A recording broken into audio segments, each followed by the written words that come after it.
దైవజనమా, ఈ మధ్య ఒక వారం రోజుల నుంచి విపరీతంగా వైరల్ అయిన ఒక వీడియో ఉంది.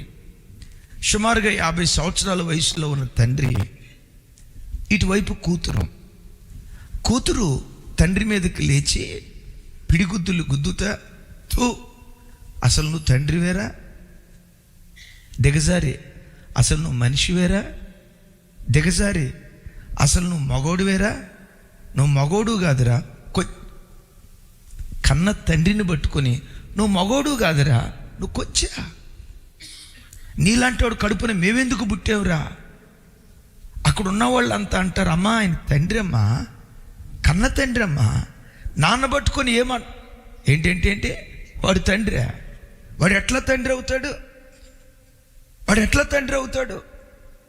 ఆ వీడియో తీస్తా ఇలా చేస్తే లోకంలో ఆడపిల్లలు ఇలా ఉన్నారని ప్రపంచానికి తెలిసేటట్లుగా మేము వీడియో పెడతాం, యూట్యూబ్లో పెడతాం, పెట్టుకోండి. వీడి తండ్రేనా, నోటుకొచ్చినట్టు మాట్లాడుతుంది. ఇంతకు ఏం జరిగింది?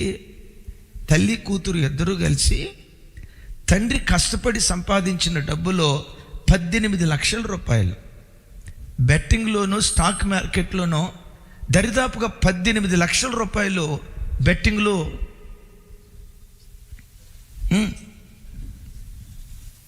అన్యాక్రాంతంగా 18 లక్షలు బెట్టింగ్లో దారబోసారట.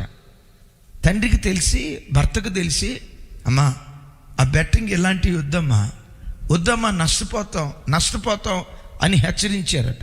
ఇప్పుడు కూతురు ఏమంటుందో తెలుసా? నువ్వు పద్దాకలు నష్టపోతావు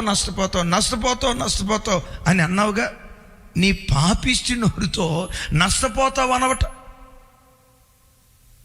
నీ పాపిష్టి నోరుతో నష్టపోతావు అనటాన్ని బట్టే మేము నష్టపోయాం. నీ నోరు మంచిది కాదురా. విచిత్రం ఏంటో తెలుసా? కూతురు చేస్తున్న పాపానికి సహకరించింది ఎవరు?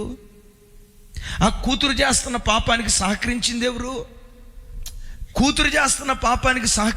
ఎవరు?